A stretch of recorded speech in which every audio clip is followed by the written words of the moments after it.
Welcome back to Cribs and Ribs, everybody. It's football season. My team is stinking up the joint. Let's make a big old pot of chili with beans.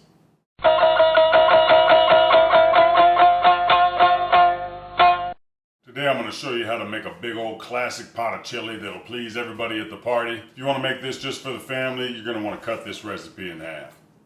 Who doesn't love a good chili? Nice beefy mix with peppers and onions. We're going to be using some ground beef today, some jalapeños, a couple different colors of bell peppers, just to make it pretty. A couple of onions, some garlic. Traditionally, you're going to add some beans and some tomato product, but we're going to elevate this one today a little bit.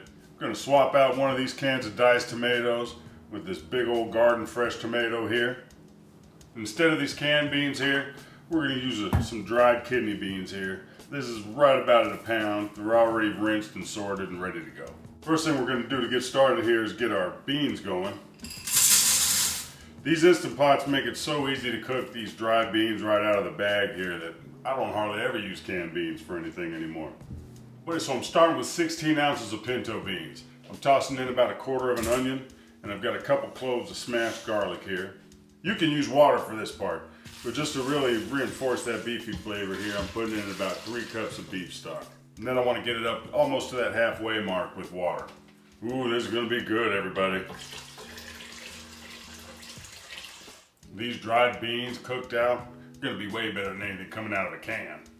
Cooking these beans out yourself, everybody, is a way to really make the texture of your chili superior. Then you're just going to toss in a little bit of bay leaf. Finish that up with just a little pinch of salt. You don't need too much salt because you put the beef broth in there already. So make sure your pressure cooker's on seal.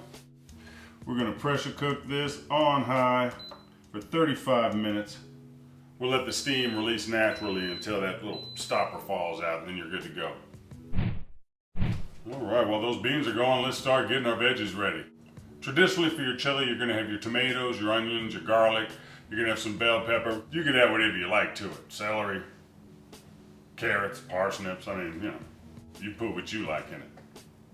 For a pot of chili this size, I would normally do 2 cans of these diced tomatoes, but I'm going to swap it out with this big old garden tomato I've got here. We'll give the food processor a little bit of a head start here. Top of that tomato, we'll put just a pinch of salt in there. We'll let the food processor do the work on this one.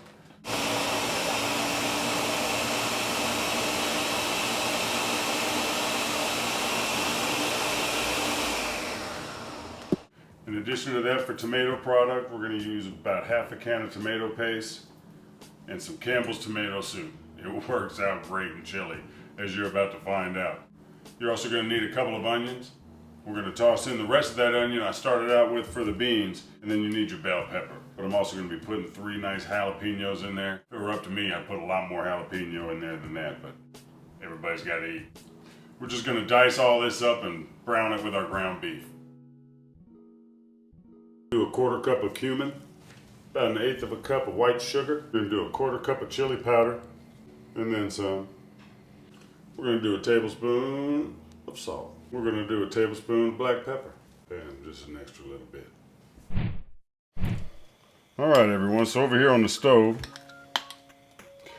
we're going to start out with about 4 cups of beef broth here. I really like using this better than bouillon beef broth. Tastes delicious in sauces and soups and stews. They don't pay me or nothing, everybody. I'm just telling you what I like to use. We'll just let that slightly simmer. In the stew pot here, you want to get that nice and warm, I'd say over a medium-high heat. Get a little olive oil in there. And we're going to give the onions here a head start. Onions have a lot of natural sugar, so we're going to let these get a head start. To let as much of that sugar caramelize as possible. We're going to let that caramelized sugar in the onion help to season the beef a little bit. Just to help those onions along, I'm just going to hit it with a little bit of salt, pepper, garlic. I'm going to let those go while I start to chop those peppers. Next, we'll get those jalapeños in there.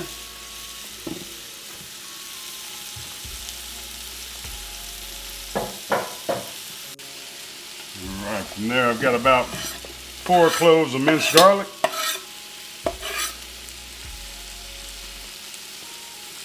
All right, and then we're gonna toss in these chopped peppers. Those onions are already starting to smell beautiful.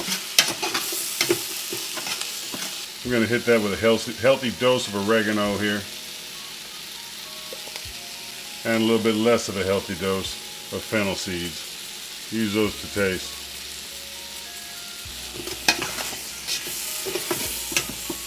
All right, I think we can go ahead and brown our beef in here.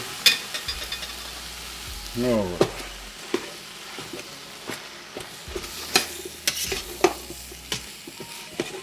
Okay, we're gonna break up this ground beef here a little bit. Get those onions and peppers mixed in some. And then we're gonna add our seasonings and let that cook into the meat. So here's all those dry seasonings. That really has a nice smell to it. You can smell that cumin cooking into the meat and that chili powder. You can see this meat's looking brown enough. It doesn't have to be cooked hard at this point because it's going to cook after we add the liquid and the tomato. We'll do our tomato paste first. We're going to use most of this can, everybody.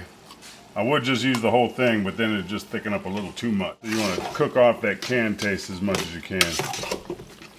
So now we're going to add our can of diced tomatoes, blender tomatoes, and the unexpected ingredient, everybody, Campbell's tomato soup.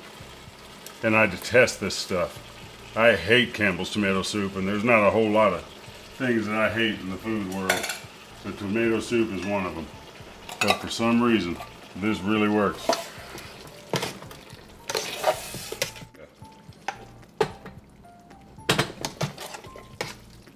These are our Instant Pot beans, everybody.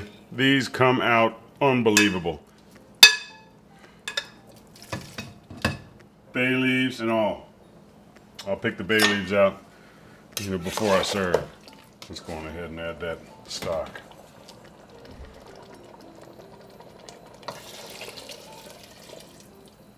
Now that I'm looking at this, I think we could probably toss in the rest of that tomato paste. But don't forget to taste this too, everybody, and see what it needs.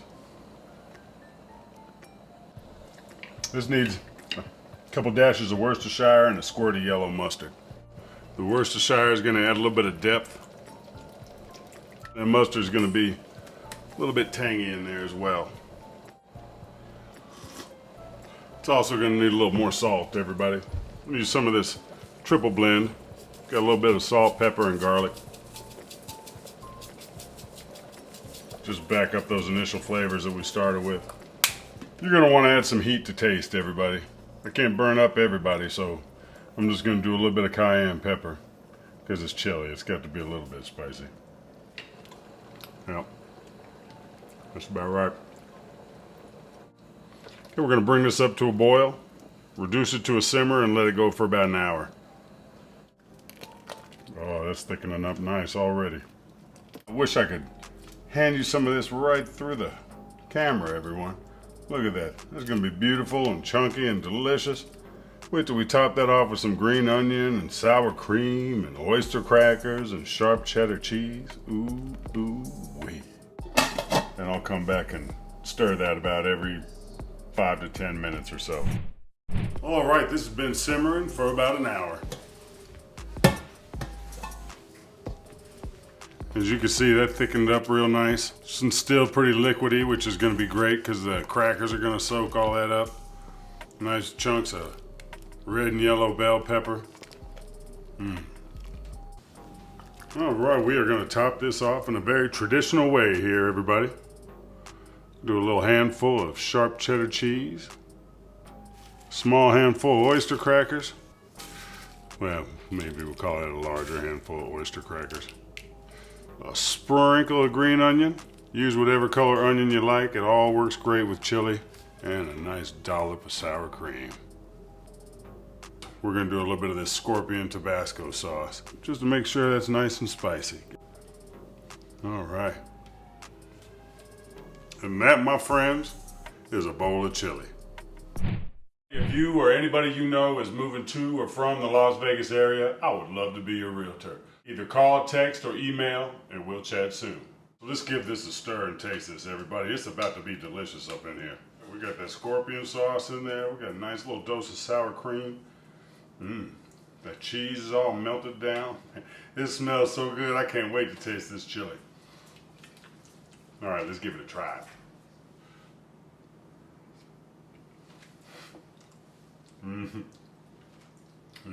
That's really good. It's nice and tangy from the mustard that we added in the Worcestershire sauce. The taste of that tomato is really vibrant, you know, because we use that nice fresh tomato. It is really delicious, everybody. Everybody, if you made it this far in the video, I thank you so much. Really appreciate it. If you wouldn't mind hitting that like button, it goes a long way to help the video. Subscribe if you feel so moved, and don't forget to ring that bell. You don't want to miss anything spicy.